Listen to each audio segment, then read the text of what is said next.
네, 하나님 여호와 앞에 칠칠절을 지키되 하는 제목으로 맥주절 은혜를 받고자 합니다. 구약성경에서는 하나님께서 이스라엘 백성들에게 안식일, 유월절, 무교절, 오순절, 나팔절, 속죄일, 장막절 이렇게 7대 절기를 지키라고 명령하셨습니다. 그 가운데서도 특별히 이스라엘 남자들은 1년에 한 번씩 반드시 지켜야 하는 절기가 있는데 그는 유월절, 오순절, 초막절이었습니다. 구약에 규정되어 있는 이 모든 절기, 의식, 의문, 절기 등은 장차 예수 그리스도께서 오셔서 피 흘려 구속해 주실 것을 예표하는 것이기 때문에 또 그림자와 같은 것이기 때문에 이 신약 시대에는 실제로 예수님이 오셨기 때문에 예수 그리스도를 구주로 믿는 사람들에게 있어서 더 이상 이런 절기는 우리를 구속하지 못합니다. 즉 이런 절기를 지키느냐 안 지키느냐에 구원과는 관계가 없다는 말씀입니다. 그리고 이 구약의 맥추절은 이스라엘 농경사회에서 첫 곡물이었던 보리나 밀을 수확하던 절기로 오늘날에 우리가 맥추절을 지켜야 될 의무는 없습니다. 그런데 왜 오늘 우리가 맥추절을 기념하는가? 이것은 구약의 율법을 지키려는 것이 아니고 마치 가을에 심어서 첫 번째로 수확하는 보리나 밀을 거두는 것처럼 하나님의 은혜로 첫 열매를 거두게 해주신 것, 또 우리가 예수 믿고 구원 얻게 되는 것은 부활하신 예수님이 보내주신 성령의 덕분인데 이처럼 육신의 양식을 주시고 우리 영혼을 살려주신 은혜를 기념하기 위한 것입니다. 그래서 이 신약시대의 맥주절은 보통 7월 첫 주일에 하는데 한 해를 시작해서 6개월 동안 하나님이 양식도 주시고 영혼의 양식도 주시고 우리의 삶을 지켜준 그것이 얼마나 감사한가 되돌아보면서 구약의 율법을 지켜서 어떤 은혜를 받고자 하는 것이 아니라 그 의미를 통해서 하나님의 은혜를 깨닫고 감사하는 절기로 보시면 좋을 것 같습니다. 오늘 본문은 우리에게 두 가지를 교훈합니다. 첫째는 첫 열매를 주신 것을 감사하는 것이 맥추절의 의미입니다. 출애굽기 34장 22절에 칠칠절 곧 맥추의 초실절을 지키라 했고 출애굽기 23장 16절에는 맥추절을 지키라 이는 내가 수고하여 뿌린 것의 첫 열매를 거두면이라 했고 오늘 본문 9절 10절에도 7주를 계속할지니 곡식에 낫을 대는 첫날부터 7주를 계수하여 내 하나님 여호와 앞에서 칠칠절을 지키라 그랬습니다. 여기서 곡식에 낫을 대는 첫날이라는 것은 보리의 첫 이삭 한 단을 제단에 요제로 바치는 날인 초실절을 의미합니다. 그래서 칠칠절이라고 하는 말은 6월절 다음 날로부터 7주간이 지난 49일째 되는 날이라 맥추절은 그해 소출한 첫 곡물인 보리를 수확한 것에 대해서 하나님께 감사하는 절기입니다. 그런데 또 초실절이라고 하는 그 의미는 처음 열매를 드리는 절기이기 때문에 맥추, 보리나 밀을 수확한 첫 열매를 드리는 것이나 그것이 첫 열매이기 때문에 또 초실절이라고 하고 그 드리는 절기가 6월절로부터 49일이 49가 지나고 난 50일째 되는 날이기 때문에 또 오순절이라고도 합니다. 근데 출애굽기 13장 2절에 보면 또 레위기 27장 26절에는 같은 말씀이 있는데 사람이나 짐승이나 물론하고 초태생은 거룩히 구별하여 내게 돌리라 이는 내 것이니라 그랬습니다. 그러니까 하나님이 말씀하시기를 농사를 지었든지 어떤 짐승이 새끼를 낳든지 아니면 인간의 자녀도 마찬가지로 첫 번째 난 것은 하나님 거라는 거예요. 첫 번째 것. 그래서 칠칠절은 농경사회였던 고대 이스라엘에서는 아주 중요한 의미를 가집니다. 보리나 밀은 가을에 씨를 뿌려서 겨울을 지나고 봄을 지나서 여름이 되려고 할 때 그때 수확합니다. 그러니까 실제로 보통은 봄에 씨를 심고 가을에 거두는데 이 보리나 밀은 가을에 심고 여름이 들락말락 할 때 거두게 되니까 보통 수확하는 작물 중에서 제일 첫 번째 거두는 작물이 보리나 밀입니다. 그래서 이런 농경적인 의미 외에도 유대교에서 이 77절은 역사적으로 영적으로도 아주 중요한 날인데, 출애굽한 이스라엘 백성들이 애굽을 떠나서 50일째 되는 날에 시내산에서 모세가 하나님으로부터 율법과 십계명을 받았습니다. 초실절을 히브리어로 비쿠름이라고 하는데, 이 단어의 어근이 되는 비코르라고 하는 말은 장자라고 하는 말에서 나왔습니다. 그러니까 초태생은 사람은 장자를, 짐승은 처음 난 수컷을 의미합니다. 그러니까 처음 난 것을 다 거룩하게 구별하여 하나님께 돌리라 하신 것은 첫 번째 난 것은 하나님의 것이기 때문이에요. 그럼 왜 첫 번째 것은 하나님의 것인가? 이스라엘 백성들이 애굽에서 나오기 직전에 하나님께서 모세를 통해서 9가지 재앙을 일으켰습니다. 그런데 재앙을 당하면은 바로가 이거 보내줄게요 하다가 재앙이 끝나고 나면 또 변심해가지고 내보내지 않아서 이제 10번째 재앙을 일으킬 때는 하나님께서 애굽 땅에 살고 있는 모든 첫 번째 난 것은 다 죽는다 그랬어요. 거기에는 사람의 첫째 아들인 장자, 짐승의 첫 번째 것, 전부 첫 번째 것은 다 죽는 거예요. 이것은 애굽 사람에만 해당되는 게 아니라 이스라엘 사람도 같이 하는, 즉 애굽 땅에 있는 모든 생물에게는 다 적용이 되는 거예요. 그래서 이스라엘 백성의 장자도 그때 이 하나님 말씀에 의해서 죽어야 되는데, 하나님께서 이스라엘 백성들은 긍휼히 여겨서 살 방도를 알려줍니다. 그래서 어린 양을 잡아서 그 피를 자기 집의 문설주 임방에 바르는 집은 장자를 죽이는 천사가 그 집을 넘어갑니다. 그래서 우리는 그것을 천사가 넘어갔다, 그래서 6월 넘어간 절기다, 6월절이라고 합니다. 그래서 이 6월절의 은혜로 그 6월절에 어린 양을 바친 이스라엘 집의 장자는 죽지 않았어요. 그때도 이 하나님 말씀을 믿지 않고 양 잡는 게 아까워서 잡지 않고 인설주나 문지방에 양의 피를 바르지 않은 집의 장자는 이스라엘 사람이라고 해도 죽었습니다.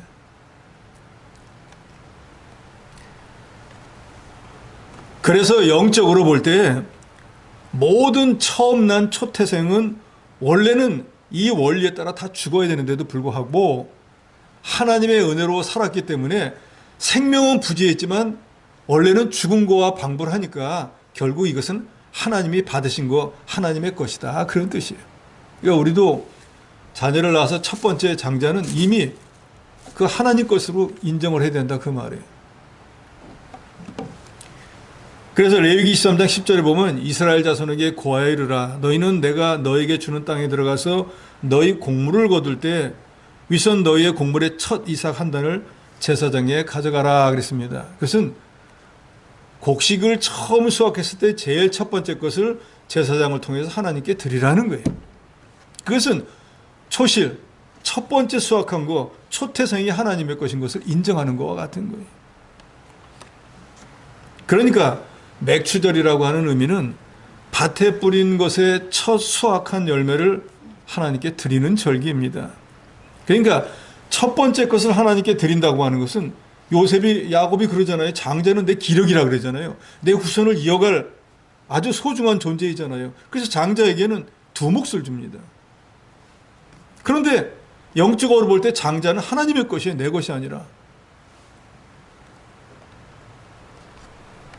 첫 열매 장자를 하나님께 드린다는 의미는 내 삶의 모든 것이 내 노력의 결과가 아니고 하나님의 은혜로 주어진 것을 인정한다는 우리 믿음의 고백이 되는 것이죠. 농부가 아무리 땀을 흘리고 씨 뿌리고 가꾼다고 할지라도 그 곡식을 거둘 수 있도록 때에 맞춰서 햇빛이나 비를 주시고 또 자라나게 하고 거둘 때 태풍이나 병충해가 없도록 해주시는 것은 하나님이 아니시면 인간은 하지 못합니다. 그러니까 우리가 얻은 모든 것이 내 수고와 노력으로 된 것이 아니고 하나님 앞에 그 첫 번째 걸 드린다는 것은 하나님의 은혜로 되어진 것을 깨닫고 하나님 앞에 드린다는 의미가 됩니다. 첫 단은 초실이라고 하는 것은 곡물 전체에 대한 대표적인 의미를 가집니다. 그래서 거듭 말씀드리지만 장자, 첫 번째 수확한 걸 드린다는 것은 그 모든 것을 대표하는 것, 그래서 그 모든 것이 하나님의 것인데 하나님의 은혜로 거두게 된 것을 감사해서 드린다는 의미입니다. 이스라엘이 애굽에서 나온 후 광야에서 40년 동안 농사할 수 없는 환경에서 살았습니다. 그런데 그 백성들이 어떻게 생명을 부지했습니까? 그 사람들은 아무 수고도 안 했는데 하나님께서 하늘에서 만나를 내려서 그저 그거 갖다가 자기가 요리하는 수고 정도만 하고 먹고 살았습니다. 애굽에서는 어땠습니까? 아침부터 저녁 늦게까지 죽도록 일해야 먹는 거예요. 머리 없을 때는 하나님께서 반석을 깨어서 요새로 치면 광천수예요. 생수를 공급해 주시고 또 텐트를 치고 이동하기 때문에 낮에 더위, 밤의 추위를 감당할 수 없기 때문에 하나님께서는 낮에는 구름 기둥으로 햇빛을 가리워 주시고 밤에는 불 기둥으로 마치 보일러를 뗀 것처럼 춥지 않도록 해서 얼어 죽지 않도록 하나님이 40년 동안 돌보아 주었습니다. 뿐만 아니라 구름을 통해서 하나님이 앞길을 인도하시고 대적들을 물리치고 조상에게 약속하셨던 가나안 땅에 들어갈 수 있도록 해주셨습니다. 또 가나안 땅에 들어가서도 430년 동안 왜 애굽에서 이스라엘 백성들을 고난받게 했는가? 그 430년 고난받는 동안에 가나안 땅에 살고 있는 원주민들로 하여금 그 땅을 잘 가꾸어서 이스라엘 백성들이 들어왔을 때 더 이상 수고하지 않고 거기서 평안한 삶을 살게 하기 위해서 하나님이 그토록 이쪽 백성은 고생을 시켜서 땅 가도록 하고 이쪽에서는 고난을 냈지만 하나님의 은혜를 깨닫고 올 수 있도록 인도해 주었습니다. 그래서 하나님께서는 가나안 땅에 들어가면은 이 7실절을 지키라 하고 신명기에 말합니다. 거듭 말씀드리지만 이 신명기는 영어로 듀트로놈이라고 하는데 재강론이에요. 즉 이미 창세기, 레위기, 민수기, 출애굽기에 했던 일들에 대해 중요한 것을 여기 신명기에 다시 재강론을 하는 거예요. 그런데 그 재강론의 내용이 뭐예요? 가나안 땅에 들어가서는 7절을 지켜라. 첫 수확을 얻었을 때 그것이 하나님의 은혜로 된 줄 알고 하나님께 드리는 믿음의 사람이 되라 하고 가르쳤는데 그것은 오늘 이 시대에도 마찬가지다 그 말입니다. 우리가 6개월을 살았는데 내 능력, 내 수단, 방법으로 산 것처럼 보이지만 하나님의 인도하심과 하나님의 보호하심 아니면 저 여러분이 어떻게 이 자리에 지금 서 있을 수 있겠습니까? 우리가 오늘 맥주절을 구약의 어떤 지키라 해서 그 규례를 따라 지키는 의미가 아니고 올 한 해를 시작해 하시고 6개월 동안 지켜주신 하나님과 너무나 감사해서 드리는 저 여러분이 돼야 될 것입니다. 거듭 말씀드리지만 맥주절은 자기에게 베풀어 주신 하나님의 은혜를 기억하고 마음과 정성을 다해서 첫 번째 소출, 첫 번째 수확한 것을 하나님께 드리는 절기입니다. 감사는 하나님을 안다는 고백이 됩니다. 하나님의 은혜를 알기 때문에 감사하는 거예요. 그래서 감사는 신앙에서 아주 높은 단계에 있습니다. 하나님의 은혜를 깨닫지 못하는 사람은 감사하지 못합니다. 존귀에 처한다고 할지라도 그것이 하나님의 은혜를 깨닫지 못하면 결국은 멸망하는 짐승이라고 시편은 우리에게 분명히 말합니다. 모든 것, 특별히 수고해서 거둔 열매나 소득이 전적으로 하나님의 은혜로 된 것인 걸 알고 하나님 앞에 감사함으로 드릴 수 있는 그런 믿음을 가질 때 하나님은 그 사람을 진정한 하나님의 자녀로 인정할 것입니다. 시편 136편 25절에 보면 모든 육체에게 식물을 주신 이에게 감사하라. 이 세상에 존재하는 모든 생물들은 하나님이 양식을 주시기 때문에 살아가는 거예요. 우리는 우리 생각대로 내가 수고하고 내가 이런저런 방법으로 소득을 얻어서 그것으로 살아가는 줄 알지만 하나님이 그렇게 되도록 해주셨기 때문에 된 거지. 그렇지 않으면 내 손에 어떤 양식도 얻지 못합니다. 왜 우리가 날마다 주님 앞에 일용할 양식을 주신 것을 감사해야 됩니까? 하나님이 그 손에 붙여주지 않으면 백수의 왕이라고 하는 사자도 굶을 수밖에 없는 거예요. 그런데 저와 여러분이 굶지 않고 하루를 살아가는 것은 하나님의 은혜이기 때문에 우리가 마땅히 누리고 있는 일상이 아주 작은 것부터 큰 일에까지 모든 것에 하나님이 간섭하지 않는 것이 없습니다. 그래서 요한복음 3장 27절에 보면 요한이 대답하여 이르되 만일 하늘에서 주신 바 아니면 사람이 아무것도 받을 수 없느니라. 지극히 당연한 말씀이죠. 하나님이 주시지 않으면 우리는 받을 수 없어요.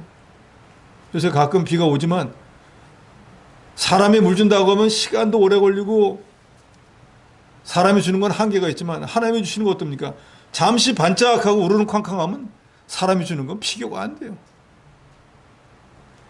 그런데 우리가 원한다고 해서 하나님이 비 주지 않습니다. 해를 빛나게 해주지 않아요. 해가 빛나는 것도 비가 오는 것도 다 하나님의 은혜인 거예요. 우리가 누리고 있는 모든 것이 하나님으로부터 온 것을 저도 여러분도 감사해야 합니다. 우리가 지금 이렇게 부유한 나라가 되어서 우리는 굶는 사람보다 살 빼려는 사람이 더 많잖아. 그런데 이 지구 반대편에 특히 아프리카 같은 데 가보면 먹지 못해서 피골이 상접한 사람들이 수두룩합니다. 그 양식을 위해서 날마다 싸우고 다투는 사람들이 셀 수가 없습니다. 어떤 보고에 보면 굶주림 때문에 5초에 한 명씩 생명을 잃고 있다고 합니다. 전 세계 인구 6명 가운데 한 명이 굶주리고 있고 매일 평균 2만 6천 명 이상의 아이들이 먹지 못해서 죽어나가고 있습니다. 우리에게 날마다 일용할 육신의 양식을 주신 거 얼마나 감사한 일입니까?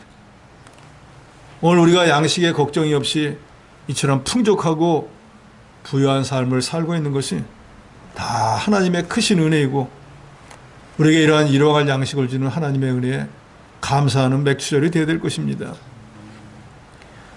우리가 수고할 수 있도록 건강도 주시고 우리가 뿌린 씨앗이 자랄 수 있도록 보이지는 않지만 햇빛과 비를 주시고 거둘 수 있게 해주신 것 또한 하나님의 은혜입니다. 우리가 그래서 이 맥주절을 지킬 때 여호와께서 우리에게 주신 힘대로 헤아려 자원하는 예물을 드리라고 오늘 본문에 말씀합니다. 은혜를 깨달았다고 하면 그 은혜에 합당한 예물을 하나님께 드리라는 거예요. 절기가 왔는데 연보를 안 할 수도 없고 마지못해 해야지. 누가 얼마 하니까 나도 해야지. 이런 타산적인 신앙을 가지시면 안 된다는 거예요. 6개월 동안에 하나님이 과연 내게 얼마나 많은 은혜를 베풀어 주셨는가.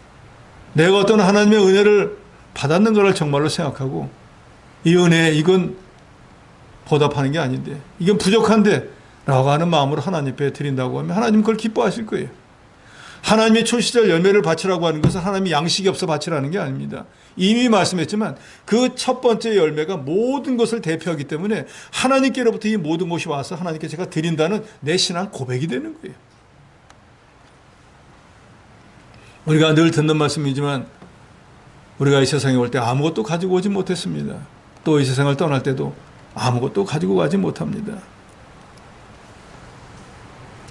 감사보다 하나님을 더 영화롭게 하는 것은 없습니다. 왜냐하면 감사라고 하는 것은 하나님이 우리의 주권자가 되신다는 것을 인정하는 것이기 때문에 또 내가 그분의 은혜로 살고 있다는 것을 인정하는 게 감사이기 때문입니다. 잠언 3장 9절로 10절에 보면 내 재물과 내 소산물의 처음 익은 열매를 여호와로 공경하라. 그러면 내 창고가 가득히 차고 내 집틀에 포도즙이 넘치리라 그랬습니다. 그러니까 처음 익은 열매 하나님 앞에 드리는 사람에게는 하나님이 더 많은 것을 주신다는 것인데 잘못 이해하면 하나님께 드리면 받는다 하는 무슨 하나님과 물물 교환하는 줄 아는데 하나님은 하나님께 모든 것이 하나님께로부터 온 줄 알고 하나님께 드릴 수 있는 믿음을 보고 그 사람이 그런 일을 더 많이 할수록 더 많은 것으로 채워주신다는 뜻입니다. 맥주절을 하나님의 것을 하나님께 드리는 모든 것이 하나님께로부터 온 줄 알고 감사함으로 믿음으로 드리는 절기라는 거 여러분 기억하시기 바랍니다. 둘째로는 성령의 은혜로 거듭난 것을 감사하는 절기입니다. 마지막 절에 보면 이런 말씀이 나옵니다. 너는 애굽에서 종되었던 것을 기억하고 이 규례를 지켜 행할지니라. 왜 우리가 맥주절을 지켜야 되는가? 구약적인 율법의 규칙을 보면 애굽에서 해방된 것을 기억하고 감사함으로 이 맥주절을 지키라는 거예요. 그런데 이 신약시대에 우리는 애굽에서 종되었던 사람들이 아니잖아요. 그런데 영적으로 보면 우리가 예수 믿기 이전에 우리는 마귀 종살이 하던 사람이에요. 그것은 애굽은 세상을 의미하잖아요. 세상의 왕은 누구예요? 마귀라고 말이에요. 우리가 예수 믿기 전에 애국과 같은 세상에서 죄 짓고 살다가 그 죄값으로 영원히 지옥에 가서 멸망당할 사람들이었는데 우리 주 예수 그리스도의 은혜로 구원을 받고 하나님의 자녀가 되었습니다. 그런데 우리가 예수 그리스도를 구주로 믿게 된 거기에는 누가 역할을 했는가? 성령께서 저와 여러분의 불신앙, 하나님이 없다라고 했던 그 불신앙을 하나님께서 변화시켜서 예수 그리스도가 구주로 믿어지게 했기 때문에 우리가 하나님의 자녀가 되는 권세를 받았습니다. 그럴 때 그 하나님의 자녀가 되기 전에 성령께서 예수가 구주로 믿어지게 하는 그것을 우리는 중생이라고 합니다. 영원히 그동안에 죽어 있어가지고 하나님이 내게 해준 게 뭐가 있어? 하나님이 뭐라고 하고 하나님을 불신해서 하나님이 누군지를 몰랐는데 성령께서 우리 마음의 문을 열어서 하나님이 누구신지, 내세가 무엇인지, 천국이 어디 있는지를 깨달아 알 수 있도록 해주었기 때문에 예수를 구주로 믿고 구원받을 수 있게 되었습니다. 그래서 맥수절의 신약적인 명칭은 오순절 성령 강림하시는 것을 예표하는데 이 오순절에 성령께서 강림하셔서 모든 믿는 자들을 중생시킨 그거, 성령의 은혜로 거듭난 것을 감사하는 것이 바로 이 맥추절의 신약적인 의미가 됩니다. 예수님은 부활하신 지 50일째 되는 날에 그 오순절 날에 마가 요한의 다락방에서 성령 강림하셨습니다. 그래서 신약교회들은 그래서 성령 강림 주일로 지킵니다. 구약의 맥추절에 이스라엘 백성들이 첫 곡식 한 단을 하나님께 드리면서 감사했던 것처럼 성령을 통해서 구원받은 성도들이 영적인 첫 열매로 거듭난 것을 감사하는 것이 바로 이 맥추절의 영적 의미가 될 것입니다. 성령이 임하심으로 인해서 이제 단순한 사람들의 모임을 초월해서 영적인 유기체인 교회가 공식적으로 출발하게 되었습니다. 구약시대의 성령은 예언자나 왕 같은 특정한 사람에게 특정한 임무를 부여할 때 일시적으로 임했지만 오순절 성령 강림 후에는 예수를 믿는 모든 사람의 심령 속에 영원히 거하십니다. 성령은 우리 안에 내주하시면서 우리를 하나님의 사람으로 만들어 나가고 복음 진리를 깨닫게 하고 그리스도인처럼 살도록 우리의 삶을 변화시킵니다. 그래서 성령으로 인해 죄인이 거듭나 하나님의 자녀가 되는 것을 새로운 피조물로 변화되었다고 합니다. 그리고 거듭난 사람들이 모여 예수를 주라 시인하는 그 단체를 우리는 교회라고 합니다. 구약의 첫 열매가 한 해 농사의 성공을 알리는 시작이라고 하면은 이 성령 강림은 예수님의 십자가 부활을 통해서 인류의 구원이라고 하는 하나님의 영적 농사가 완벽하게 성공하는 것을 알리는 첫 번째 수확물이 됩니다. 그래서 바울은 로마서 8장 23절에서 그뿐 아니라 또한 우리 곧 성령의 처음 익은 열매를 받은 우리라고 그랬습니다. 즉 성도들이 받은 성령을 성령의 처음 익은 열매라 그랬어요. 성령의 처음 열매가 뭔가? 내가 예수가 그리스도로 믿어지는 거예요. 그랬더니 그 결과가 내가 예수를 구주로 믿으니까 영원히 중생을 하고 죄사함을 받고 하나님의 자녀가 되고 천국을 기업으로 얻게 되었어요. 이 오순절에 임하신 성령의 능력이 아니면은 누구도 중생하지 못하고 하나님 나라를 볼 수도 없고 천국에 들어갈 수도 없습니다. 그래서 중생, 즉 거듭남은 우리 인간의 의지나 노력이나 어떤 선행으로 되어지는 것이 아니고 오직 성령 하나님의 주권적인 역사로만 되는 것입니다. 거듭난다고 하는 것은 영원히 중생, 다시 태어나는 것인데 이 말에 대해서는 조금 오해할 소지가 있습니다. 없던 영혼이 다시 만들어지는 게 아니고 우리가 부모를 통해서 세상에 올 때 영혼을 가지고 와요. 그 영혼은 뭔 역할을 합니까? 육신을 지배해서 육신을 활동하도록 하는 게 영혼이 하는 일이에요. 그런데 문제는 우리의 조상이었던 아담과 하와가 하나님과의 약속을 깨고 범죄했기 때문에 영혼을 가지고 나오지만 영혼의 하나님을 아는 영적 세계를 아는 기능은 중지가 되어버렸어요. 그런데 성령께서 택제로 예정되어 있어서 예수를 구주로 믿도록 예정되어 있는 사람은 그 기능을 회복시켜주는 거예요. 그래서 중생, 다시 태어나게 하는 리제너레이션, 재창조를 해버리는 거예요. 없던 걸 만드는 게 아니라 있었는데 기능을 못하던 걸 기능을 다시 하도록 하는 게 중생의 원리입니다. 그래서 저와 여러분처럼 성령을 받은 사람들, 성령에 받은 증거가 뭡니까? 예수가 구주로 믿어지는 거예요. 제가 전하는 하나님 말씀이 깨달아지는 거예요. 불신자에게는 아무리 이 말씀을 전해도 저 사람 무슨 소리를 하는가 깨닫지 못합니다.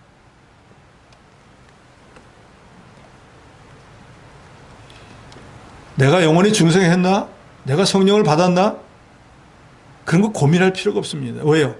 나는 예수님을 구주로 믿습니다 하는 신앙만 가지고 있는 사람은 이미 성령을 받은 것이고 이미 구원을 받고 영생을 얻었기 때문에 예수가 구주로 믿어지는 것이 바로 성령 받은 증거입니다. 신학적으로 볼 때 모든 인간은 영적으로 죽은 상태, 그래서 그것을 전적 타락이라고 합니다. 죽은 사람이 스스로 살아날 수 없듯이 영적으로 죽은 인간은 방금 전에 제가 말씀대로 죽은 영혼은 자기가 스스로 못 살리는 거예요. 왜요? 죄로 인해서 죽었기 때문에 그 하나님을 아는 그 영혼의 기능이 죄로 인해서 죽어 있다 그 말이에요. 그러니까 죄 사함이 없는 한 그 영혼의 기능이 회복이 안 된다 그 말이에요. 그런데 우리가 예수를 구주로 믿을 때 어떤 일이 일어납니까? 과거, 현재, 미래의 죄를 사해 주잖아요. 그러니까 죄 사함을 받으니까 그 죽었던 영혼의 기능이 다시 되살아나는 거예요. 그래서 이제 하나님과 교통할 수 있게 돼요.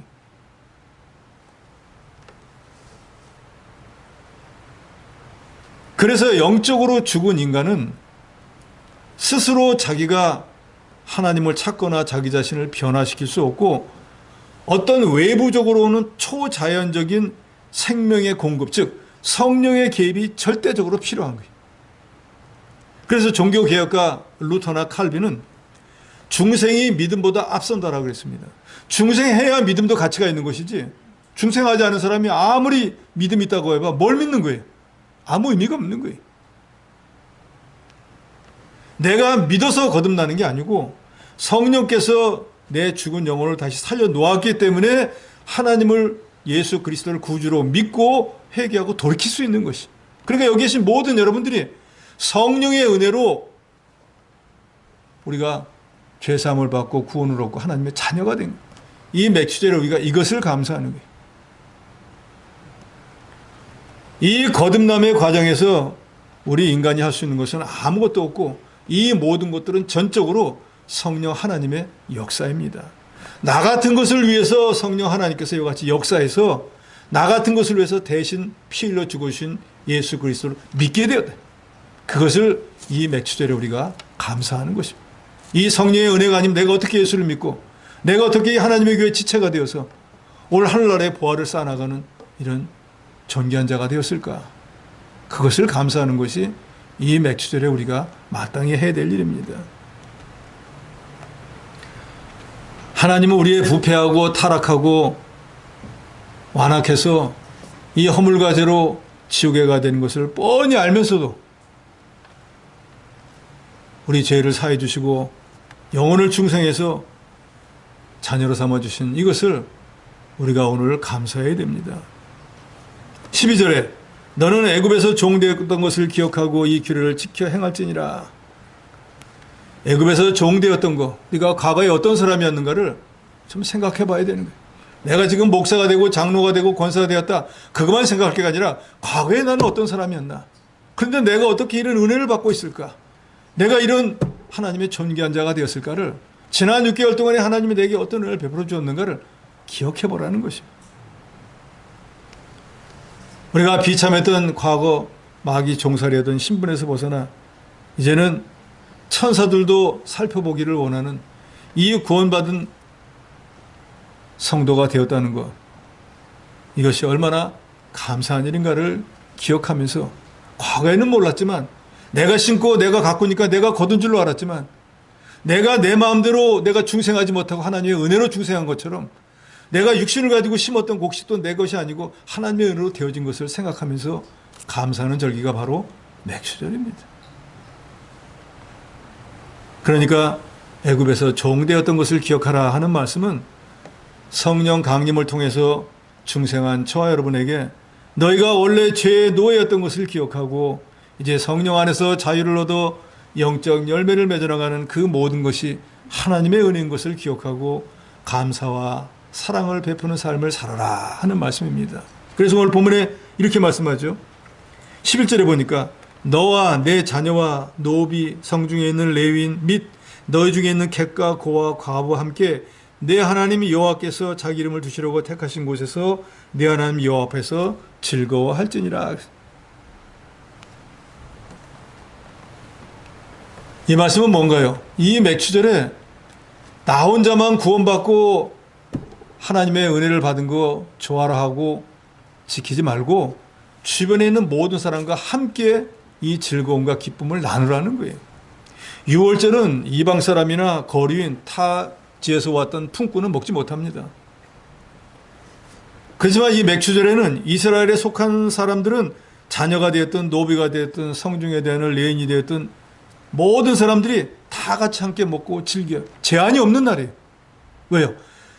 모든 것이 하나님의 은혜로 된 줄 알고 외국에서 온 사람들이 먹고 사는 것도 하나님이 주신 것이고 레인이 먹고 사는 것도 하나님이 주신 것이고 그 모든 것을 깨달아 감사하라는 것입니다. 하나님이 생명을 거두어 가시면 모든 것은 순식간에 사라지게 됩니다. 나의 나된 것은 하나님의 은혜임을 깨닫고 내가 육신의 수고로 해서 거둔 것이나 영적 수고로 해서 거둔 것이나 모든 것이 하나님의 은혜로 된 줄로 깨닫고 감사하고 믿음으로 드리는 것이 맥추절의 진정한 의미일 것입니다. 15절에 내 하나님 여호와께서 내 모든 물상과 내 손을 댄 모든 일에 복 주실 것을 위하여 너는 온전히 즐거워하라 그랬습니다.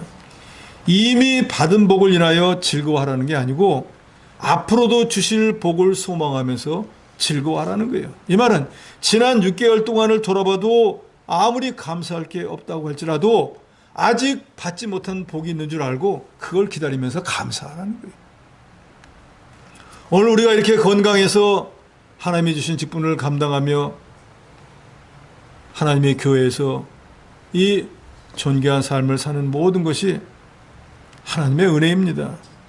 과거에 우리가 마귀 종살이하고 육신의 정욕을 따라 범죄해서 하나님의 진노를 쌓았기 때문에 영원한 지옥의 형벌을 받아야만 되는 자들이었는데 오순절 성령의 역사로 우리가 중생하고 하나님의 자녀가 되어서 사망에서 생명으로 옮겨져서 하늘나라를 소망하며 천국의 보화를 쌓아나갈 수 있게 된 이 모든 것이 하나님의 은혜입니다.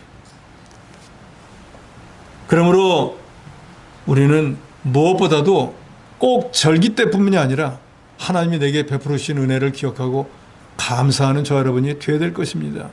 특별히 맥추절은 첫 번째 열매, 그것조차도 하나님께서 주신 것이니까 감사하잖아요. 또 우리가 11월쯤 되면은 지키는 이 구약에서는 수장절이지만 지금 이 시대에는 추수감사절로 지키는 것도 한 해의 모든 것을 주신 것이 하나님의 은혜인 줄 알고 감사함으로 지키는 것이지 의무로 지키는 것이 아니에요. 성령으로 거듭나게 해주신 거, 우리가 수고한 첫 열매를 거둘 수 있게 해주신 거, 모든 것이 하나님의 은혜입니다. 그러니까 이 맥추절은 애국 같은 세상에서 성령을 통해서 구원받은 저와 여러분 성도들이 영적으로 첫 열매인 거듭난 것을 감사하는 절기고 우리가 수고한 것을 거둘 수 있게 해주신 하나님의 은혜에 감사하는 절기인 줄을 깨닫고 믿음으로 감사함으로 하나님께 영광을 돌리는 저 여러분이 되어야 되겠습니다.